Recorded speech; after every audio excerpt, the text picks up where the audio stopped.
Hello, magic casters of all shapes and sizes. My name is Chance. Welcome to my Spellbook, and thank you so much for tuning into the 32nd episode of our first level spell series.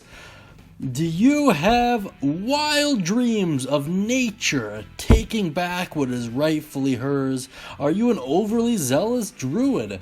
If you are, and if this sounds like something your character might be interested in, then let me tell you, Entangle is the spell for you. Entangle is usable by the druid class exclusively, and it is found in the player's handbook. With that hyped up introduction out of the way, let's take a look at the mechanics so we can understand how this kind of works. Your cast time is one action, which is quite standard. The range is above standard 90 feet, and there's a 20-foot cube involved in there as well. The duration is 1 minute, and it is a concentration-based spell, meaning should you take damage while you are concentrating for that minute duration, you will have to make a saving throw. On a failed save, the spell dissipates.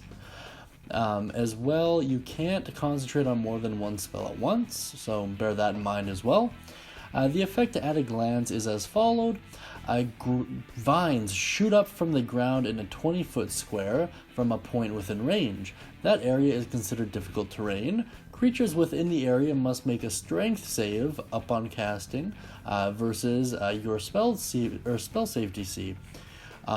Should they fail, they will be restrained. Really cool stuff. The components are verbal and somatic, meaning you have to gesture with one hand and speak forth an incantation. And the school, unsurprisingly, is Conjuration in this case. Alright, and with that brief explanation out of the way, let's take a look at the full description so we can really get the wording behind this spell, as well as the thematic elements that belong to it. Grasping weeds and vines sprout from the ground in a 20-foot square, starting from a point within range. For the duration, these plants turn the ground in the area into difficult terrain. A creature in the area, when you cast the spell, must succeed on a strength saving throw or be restrained by the entangling plants until the spell ends. A creature restrained by the plants can use its action to make a strength check against your spell save DC. On a success, it frees itself. When the spell ends, the conjured plants wilt away. Very cool stuff. Before I actually break down the wording of kind of how to use this to its maximum effect, I'd like to quickly just read out the restrained condition to anyone who's not aware. A restrained creature's speed becomes 0, and it can't benefit from any bonus to its speed. Attack rolls against the creature have advantage, and the creature's attack rolls have disadvantage. The creature has disadvantage on dexterity saving throws. So needless to say how potentially useful this could be. In terms of great ways to use this, use it on targets that have very poor dex but are a huge risk. Things like Gish mages, so close quarters combat mages, as well as rogues. This would be incredibly effective against either of those, as well as dex-based fighters, and monks for that matter too. It might also be worth noting that unlike entangling strike, which we covered last video, ensnaring strike, sorry, that's it. Unlike ensnaring strike, which we covered last video, this one cannot be undone by a third party interacting. The only way creature gets free is if it frees itself or if the spell ends.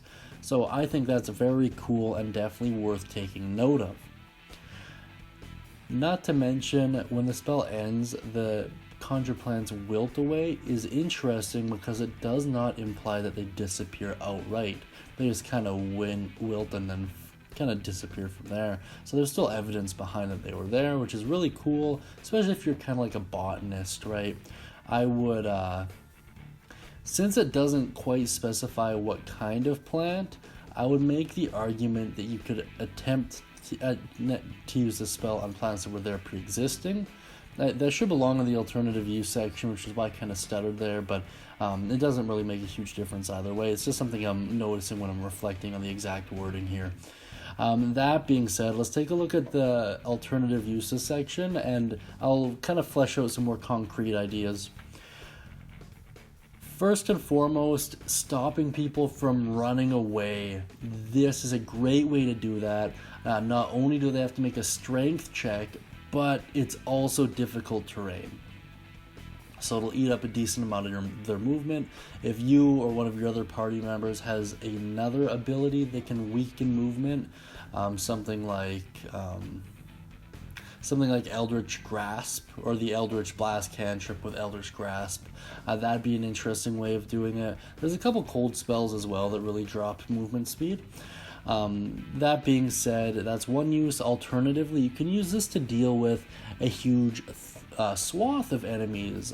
Imagine that you're in a town, for example, and there are rioters that are out to get you and your party because you've rightfully or wrongfully been accused of some fairly heinous acts.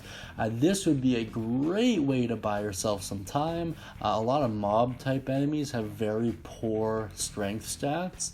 That being said, you can very easily take advantage of that by just ensnaring all of them and then kind of walking away at your own leisure, or rushing away using the time you bought to your most advantage. That being said, if you have any alternative uses, any crazy ideas, or any interesting combos for Entangle, please feel free to drop them down in the comments below, as well if you have any cool stories. I really like reading them. I know everyone else tuning in does as well. We have a great community, guys. Let's keep growing it. Let's keep getting stronger. And most importantly, let's keep having fun. So, as always, happy spellcasting, everyone, and have a great day.